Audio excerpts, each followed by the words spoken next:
Today, I really wanted to touch base on a continuation of our conversation from yesterday. And yesterday, we talked about the cost of not having those important conversations, those hard, challenging, and difficult conversations. Nobody wants to have them, but they are important to our continued success. And if we aren't having them, there's a very real and tangible cost that happens day to day.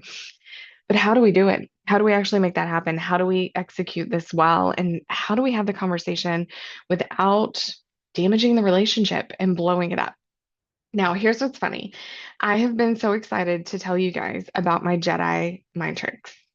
Okay, about my Jedi mind tricks. Now, for some context, I used to work for an organization. I was there for nearly a decade where I led a team of multiple teams of a combined somewhere between 30 and 40 people, a little over 35 people.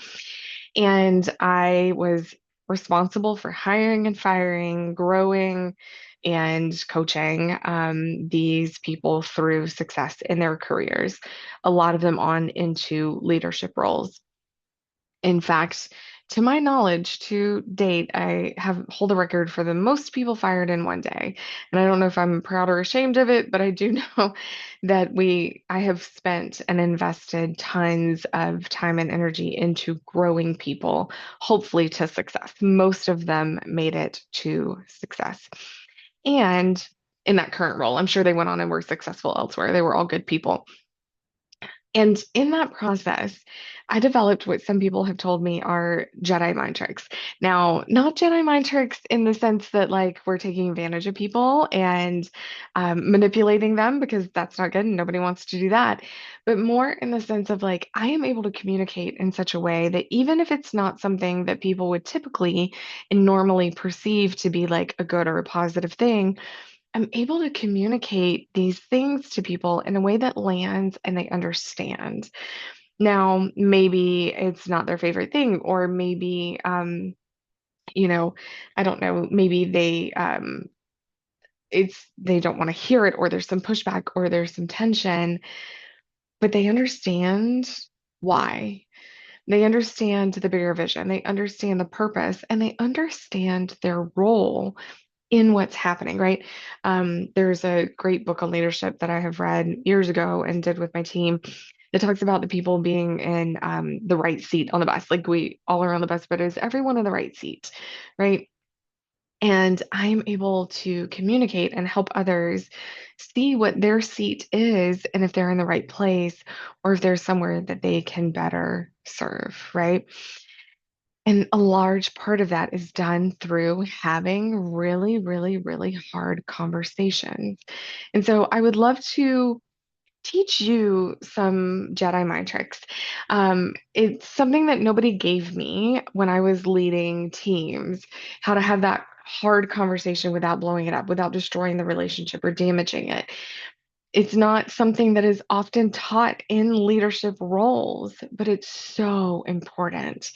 Leaders that learn to navigate hard conversations are better communicators overall, but research tells us that they're less burned out, they're more trusted, they're more promotable. There's a lot of benefit that comes for you and your team in being able to navigate this well.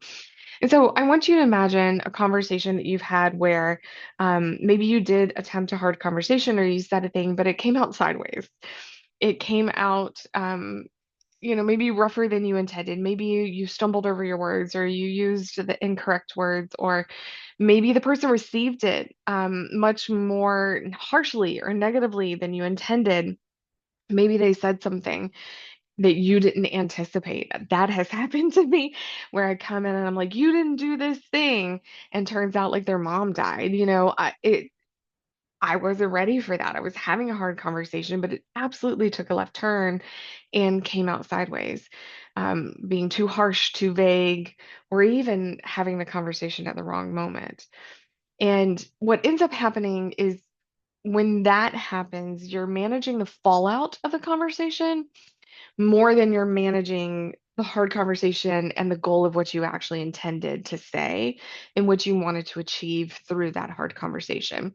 And we talked about this yesterday, where a lot of that fear manifests. And the reason that we avoid it is because most of us have experienced this before, and we ended up managing fallout instead of managing the actual issue. And so then we just end up shying away from that hard conversation because we want to avoid that feeling or avoid the mistake or avoid repeating that again. And we just end up not doing it. But the more that you get promoted, the more people that you lead, whether that's as a business owner or in a with an organization, the more you're going to need to be able to do this. And again, this is not a skill that is often taught. So most of these conversations I have found end up going wrong before they even start.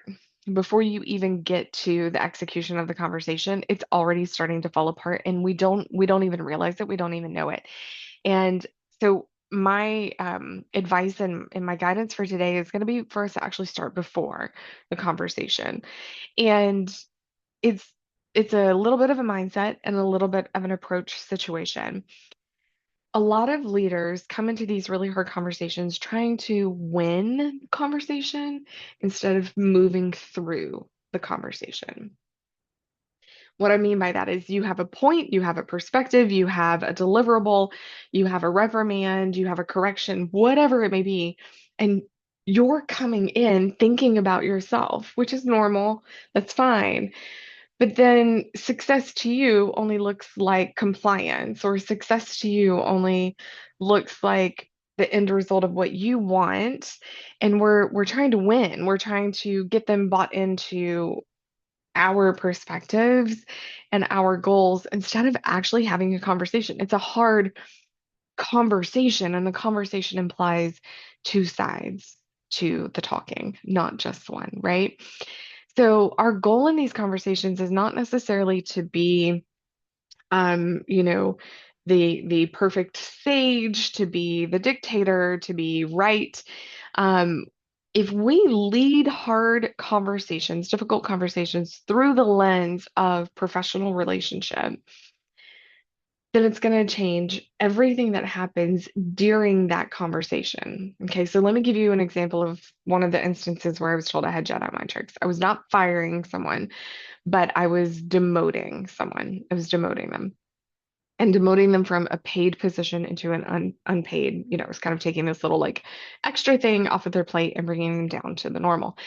And they were just not a great fit for that promotion that they had gotten, the extra duties and responsibilities. A lot of things were falling through the cracks. We had coached, we had worked together, their time had passed.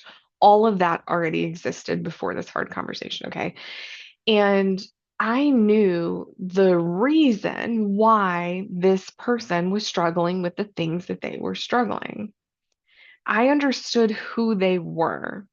I understood the demands that were on their plate. I understood the struggles and imposter syndrome that they were navigating. I had a good handle on the thoughts that were in their mind and the stumbling blocks and challenges that they had. And I really thought before this hard conversation where I knew I had to demote them. This was not a back and forth on whether or not you would be. That decision had been made. I had already known that this was not working out. But before I even had that conversation, I'm thinking about the person. I'm thinking about the human on the other end of that call. How are they going to feel?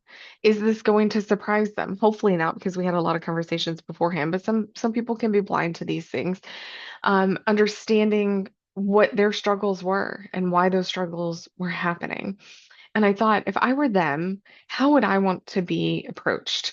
How would I want this conversation to go? What matters to them as far as this demotion happening? Why is this truly better for them? Not like what BS things can I pull out of my butt? Why is this genuinely and truly better for this person? And how am I helping them get to their end goal? What did he want? What did he need in order to achieve the things that were important to him? And then I approached the conversation accordingly. Yes, he's being demoted. This is happening, but let's talk about it. Let's talk about where you are, where you want to be, what the current challenges are, and how I can help you get there. It's not through this role, but what can I do to serve you well? What can I do to help you blossom in a way that makes sense for you so that you can go on and do great and amazing things in this role just without that piece and without that component, right? And that's exactly how I approached the conversation. So before I even opened my mouth, I knew what I wanted the outcome to be. Not what I wanted to say, but where I wanted to land. What does that end point look like for me and for the person in the conversation? What was important to them, right?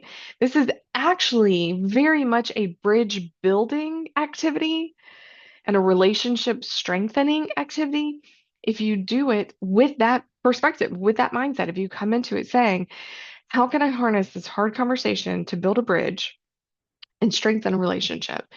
How can I put myself in that person's shoes and how can I speak to them and connect with them in a way that makes sense for them, in a way that works well for them? Because you're the leader. That's your boss's job to do with you. That's your job to do with the people in your life. And I want you to lead by example. I want you to take on these hard things and learn to do them well instead of avoiding them, right? So we can deepen that relationship instead of destroying that relationship. So before you have your next hard conversation, before this next thing happens, I want you to think in your head or write down a sentence. And what I want most on the other side of this conversation is blank. What is that thing? What I want most on the other side of this conversation is blank. I want this person to understand their role better. I want this person to be creative in how they are contributing to the team. I want this person to have better interpersonal skills with the people that they're working with on their team. What is the goal? What would be success for you? And then you can backwards plan from there, right? That becomes your North Star that you work around. And then you can say, well, what things do I need to communicate? What's the most important messaging? What feelings do I need to be conveying? Is it warmth? Is it trust? Is it kindness? Is it sternness? Like what assertiveness? What is this person going to respond well to? And what can I convey and lead with presence as much as I'm leading with carefully chosen words, right? But that one sentence will help you in your mindset and your nervous system go from like combat mode to leadership mode, right? It's not a fight. Difficult conversations don't have to be a battle. Um, in fact, the person on the other end will feel the difference when you're leading with that relationship focus, right? That mind on this is the important part of the conversation, right? And the people, the leaders that develop this skill and practice it and learn it well, because it is just like working on a muscle, you end up with a better team. You have better careers. You do get promoted. You have more productivity, more efficacy on your team and how it functions when you can address the hard things, when you can have the hard conversations. We don't want to lose people in the process of growth, right? If this is something that you're working on, if this is something that is a challenge for you, this communication piece, the hard conversations, and just having that leadership presence that holds under pressure. This is exactly the kind of work that I do, and I would love to talk to you about what you have going on, what your particular situations are, and how I can partner with you and work with you to help you grow and develop the skill and deepen those professional relationships. So please reach out to me. My email is info@amycapello.com. I would love to hear from you. And we're going to keep continuing on this conversation because it is so incredibly important to be able to make this happen and make it happen well. Take care. Have a good day.